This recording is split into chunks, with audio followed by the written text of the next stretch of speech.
Hey there, fourth graders. So I'm going to go over your unit practice test for the multiplication unit, the first one, and so that you can see how to solve these problems. Remember, these problems are very similar to the problems that you will see when you take your unit test. So you definitely want to watch this video through, listen to the explanations for each of the problems, because again, you're going to see very similar content to this when you take your test. All right. So the first one says to select all. Remember, select all means there's more than one right answer. Select all the partial products for 9 times 813. Remember, the partial products are when we take the bigger number and we break it up into place value. You can do partial products a few different ways. My favorite way to do it is with the area model. So I'm going to draw my area model. Okay. My screen drawing is not the best, so you're going to have to bear with me here. All right, and remember we put 9 over here and 810 right here, because that 1 stands for 10, and then 3. Oops. All right, so first I'm doing 800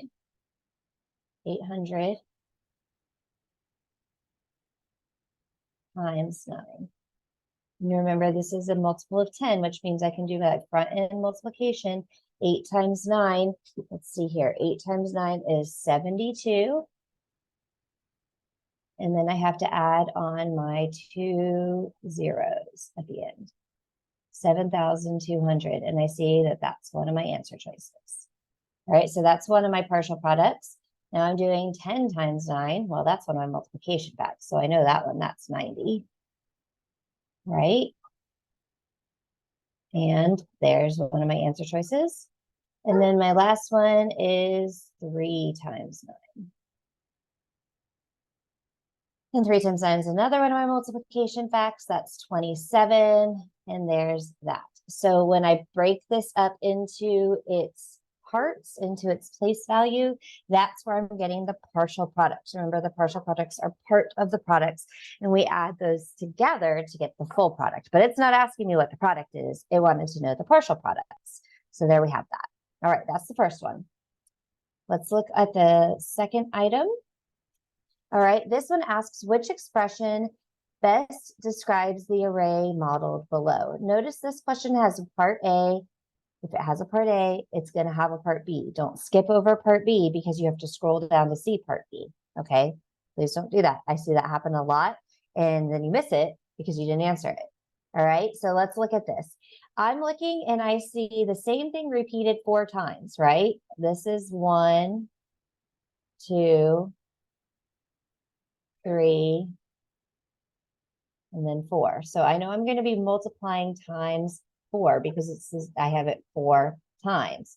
All right, so that all of them I'm multiplying by 4. Okay, so now I've got to figure out, what am I multiplying by 4? Well, what's in each circle? I have 100. I have 1, 2, 3, 4, 5 tens. And I have 1, 2, 3, 4 ones. So I have 154 times 4. And I see that that's one of my answer choices. So that's the answer. All right. All you're doing is seeing what is the thing that's being repeated and how many times is it being repeated. All right. I have to clear this to go down to the bottom of the screen. Now it says, what are the partial products shown in the array in part A? So again, partial products, I'm going back to, I had 154 times 4. So I have my area model, right? And I have 4 on the outside, and I have 154. This time I'm not going to write the multiplication that I'm doing. I'm just going to say it. You can write it or you can just say it. It doesn't actually matter.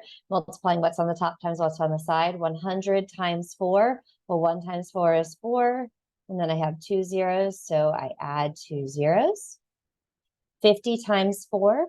5 times 4 is 20. Even though 20 ends in a 0, I still have to add a 0 for the 0 from the 50. So 200. So I'm looking right here. I already don't even need to multiply the last one because there's only one answer choice that has 100 plus 200. But I do know that 4 times 4 is 16, just to double check. Yep, this is my partial products. Okay, so again, your partial products are just the numbers that you're writing in the boxes, the numbers that you're adding together to find the total product. That's what it's asking when it says, what are the partial products? All right, this one has a lot of words. I look at it right away. It has a lot of words. So I'm going to read it one sentence at a time and make sure I understand each sentence before I move on to the next sentence. The first sentence says, Mary wants to buy a bookcase to hold all of her 138 books. So how many books does she have? 138. She wants them all in a bookcase. Okay, so now it looks like there's bookcase A and bookcase B, which means she's trying to figure out which one she wants to buy. Bookcase A has 4 shelves that can hold 35 books on each shelf. That means that I could do 35 times 4 to figure out how many books bookcase A can hold. Bookcase B has 5 shelves that can hold 26 books on each shelf. So 26 times 5 would tell me bookcase B. Which bookcase should she buy? So it has to hold at least 138, right? That means that when I multiply it, I have to at least have 138 or more. Okay, and I'm looking down here, it says bookcase A because 5 times 35. Well, I'm not doing 5 times 35, I'm doing 4 times 35. So that's not going to work. Bookcase A because 4 times 35 is 140. Okay, that could be it. I haven't multiplied 4 times 35 yet, but that's what I'm doing, right? 4 times 35. Bookcase B because 5 times 35 is 165. Well, bookcase B doesn't have 35, can't hold 35. It can only hold 26. So that one can't be it. Bookcase B because 5 times 26 is 130. Okay, well, I'm looking now. It could be 130, but is that enough? Is 130 enough? She has 138 books. So she can't buy bookcase B, even if that is right. I don't even actually have to multiply anything. I was able to use elimination because this one couldn't be it. I'm not doing 5 times 35. And this one couldn't be it because, again, I'm still not doing 5 times 35. That's never one of the multiplication problems that I'm doing. Bookcase A has 4 shelves that can hold 35. So that's 4 times 35. And bookcase B has 5 shelves that can hold 26. So that's 5 times 26. Okay, so that's why I wrote those down as I went through the problem. I didn't read all my answer choices to get my brain all crazy with all of the information. I stopped and looked at it one step at a time. And that's really important when you're doing word problems, one step at a time. Don't get all the information all at once because then your brain goes, ah, and then you don't know what to do. Okay. Moving right along. Okay, Mr. Alcazar bakes cookies in batches of 60 and batches of 90. If he bakes 6 batches of 60, how many cookies does he bake? All right, so the fact that he can bake batches of 90 is completely irrelevant for this problem because it says if he bakes 6 batches of 60, that means 6 times 60, right? 6 times 6 is 36. And then I have 1 0. So I have to add 1 0. How many does he bake? 360. All right. Okay, that one was pretty easy. Moving right along. These kinds of problems right here are a little bit tricky. You got to really think carefully when you see this type of problem. I'll explain that here in a second after I read it. Last month, Donovan ran 48 miles. James ran M miles.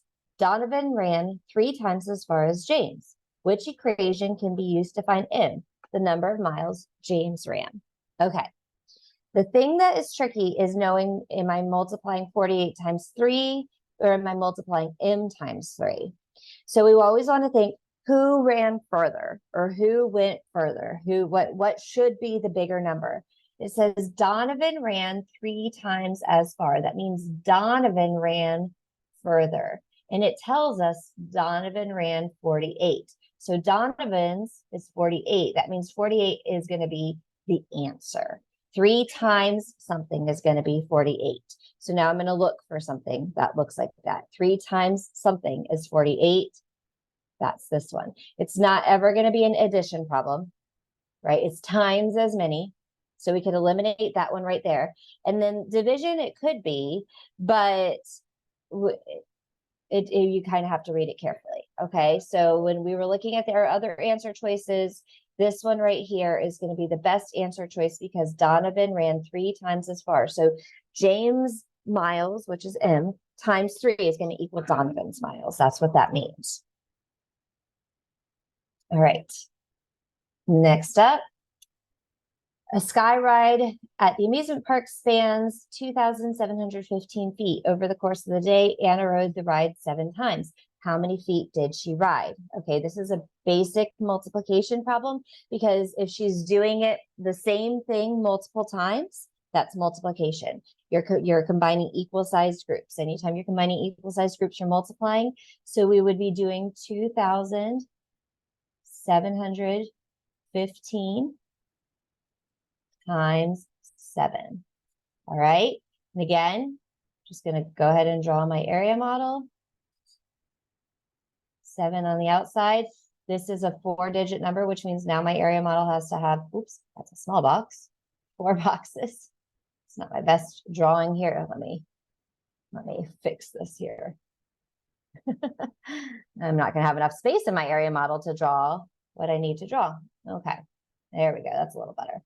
So we have 2,715. And this is the first time when we're actually finding the full product, which means that after we multiply everything, we have to add it.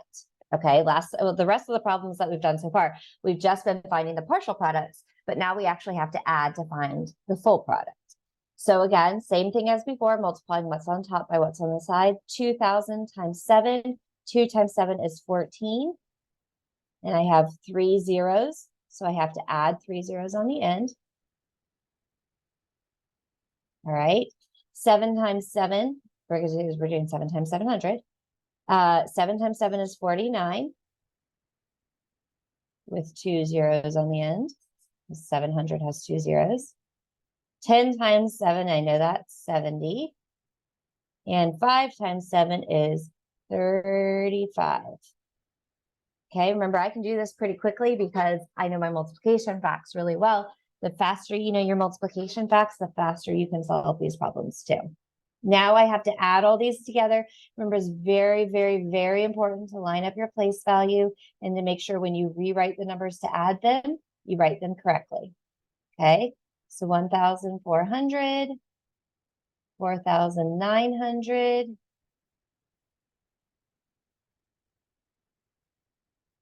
70, and 35. And I'm adding these together. You see how I have it all lined up? All right. And we're going to add them. All right. So 0,005 gets a 5. All right. I already know it ends in a 5. This is a little test taking tip for you guys. I can eliminate this one and I can eliminate this one, right? Because I know it ends in a 5. And really, if I'm looking at my numbers, I can actually eliminate this one too. 14,025. I'm adding 14,000 plus 4,900. It's going to be more than 14,025, but we're going to add it just to make sure. Okay. Now we have 0 plus 0. Okay. I don't have to worry about that. And then we have 7 plus 3. That equals 10. Regroup my 1. 1 plus 0 is 1. Plus 9 is 10. Regroup my 1. 1 plus 4 is 5. Plus 4 more is 9. And 1 plus nothing is 9. So I did get 19,005 feet, which I knew I would because I was able to eliminate the other ones. All right. Just so again, a little test taking tip. When you add, if the first thing you get is a 5 in the ones place, see if there's any that don't have 5s in the ones place because you know those aren't going to be the right answer. All right. Moving right along. Next up. Select all, again, that means there's more than one right answer. Select all expressions that could be used to find the area of a running track. Area, remember we multiply length times width. That is 1,243 feet long times 8 feet wide. So we're multiplying, okay? I know I have to multiply. That means that can't be it. 8 times 1,243. Well, that's exactly what I would be doing, right? So that one is one of them. 8 plus 1,000 plus 200 plus 40 plus 3. Nope. That's all addition. I have to be multiplying. All right, my last two choices, I see multiplication. So let me think about this. 8 times 1,000 plus 200 plus 40 plus 3. That is breaking 1,243 up into its place value, isn't it? That's what we do when we do the area model. So this is correct. This is also what we do when we do the area model, right? I would take 8 times 1,000, 8 times 200, 8 times 40, 8 times 3. And this again, breaking it up into its place value. And then I add them all together. All right. So both of these are correct because this is doing our place value models where we're doing partial products. And then this is just the regular multiplication. These don't even have multiplication in them, right? It has to have multiplication in there someplace. So those were able to be eliminated. All right, next one. Anthony has $324 in a college savings account. His older Lucia has 4 times as much money in her college savings account. Write an expression to show how much Lucia has. Okay, who has more? Lucia. But we don't know how much Lucia has. We know how much Anthony has. So we have to take Anthony's amount times 4. All right. Well, I see 2 options that give me Anthony's amount times 4, don't you? Right? These are division. We're not dividing it by 4. We're multiplying it by 4. So we either have choice A or choice B. They're both the same beginning part of the product, right? They both have the same factors, which means one of these is the right answer. One of them is the wrong answer. So if I take my numbers, let's put multiply. We put 4 here, 300, 24. All right. So 3 times 4 is 12 plus 2 zeros. 2 times 4 is 8 plus 1 0. And 4 times 4 is 16. So I'm going to add 1,200 plus 80 plus 16. And if I add my ones place, 0 plus 0 plus 6 is 6. I'm just going to quick look over here. Oh, I already know this has to be the correct answer because this one has a 0 in the ones place. And I already know the ones place is going to have a 6. But if I keep adding, 1 plus 8 is 9. And then just bring down to 12 because they're not added to anything. All right. Okay, so I just had to see which one of those 2 was correct. Number 9, a baker uses 13 eggs in each batch of cookies. What is the best way to use compatible numbers to estimate the number of eggs the baker uses for 24 batches? Remember, compatible numbers and estimating. That means we want to multiply by easy numbers, okay? So anytime you're multiplying by multiples of 10, that's multiplying by easy numbers. 13 is very close to 10. So we can round 13 down to 10. And then 24. Okay, well, 24 is close to 20. So we could do, sorry, I'm going to eliminate this one because I know it's not 20 times 20. It has to have a 10 in it. 24 is not close to 10, so it can't be that. That leaves me with these 2 choices. 24 it would round down to 20. However, it's closer to 25. And this is still using compatible numbers, right? 25s are also pretty easy to multiply by because we're used to being able to count quarters. And also I'm only multiplying it by 10. So I just know I add a 0 to the end of it. So this one's going to be the best answer because 25 is closer to 24 than 20 is, right? It's only 1 different versus 4 different. All right, last one. Oh, this one we have a formula. So we got to figure out the equations. Flour and sugar are sold in 5-pound bags. There are 28 bags of flour and 15 bags of sugar on the store shelves. Which of the following equations, and then it says select all that apply, means more than one right answer, can be used to find the total number of pounds of flour and sugar, okay? So let's go back up to the problem before I even look at my answer choices. Flour and sugar are sold in 5-pound bags. So if there's 28 pounds of flour, so flour is going to be 5 times 28, right? And for sugar, I have 5, because they're also sold in 5-pound bags, times 15. Okay, and I would want to add those totals together to get the total pounds. So I would write that 5 times 28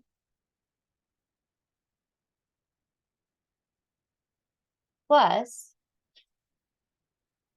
5 times 15. All right, do I have an answer choice that says that? Yes, I do. So that one is one of them. All right, now let's look at the rest of my answer choices.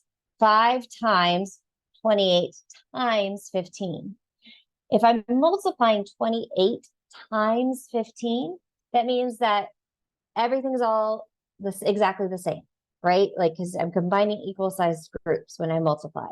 And I would be adding 28 and 15, not multiplying 28 and 15. So that's not going to work. Okay. I don't want to multiply everything. 28 plus 15 times 5. Let me think about that. Well, there's 28 bags of flour and usually means to add, right? 15 bags of sugar, and they are all 5-pound bags. So I could add 28 plus 15 first, and then multiply all of that times 5. I could do that. That would be another strategy to do. All right. And that way I'd only have to multiply once instead of twice. So maybe that would be a better strategy. All right. 28 plus 15 plus, sorry, 5 plus 28 plus 15. No, I have to be multiplying something times 5, right? This is times 5 because they're each in 5-pound bags. 5 plus 28 times 5 plus 15. What am I doing with the 5? I have to multiply the 5. So that one's not going to be right. Okay.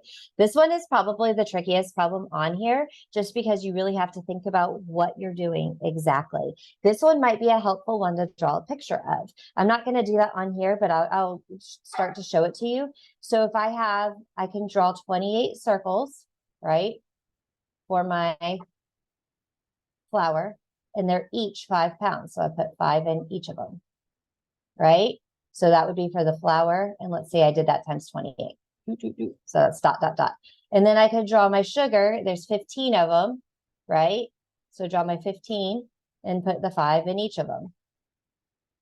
So that would kind of give me a little bit of a visual representation of what I have. And sometimes that visual representation can help you to understand the problem a little bit better. Okay. But when we're thinking about this, it says that they are sold in 5-pound bags each. So every bag is 5 pounds. All right. So we have to really think carefully about what the problem is saying. Try again, breaking it up into its parts. That's definitely going to help you with the problem. All right, that is the last problem on your review. Hopefully this is going to help you to be prepared for your test. If you have any questions, you know you can always ask, and I will see you guys in the next video. Bye, guys.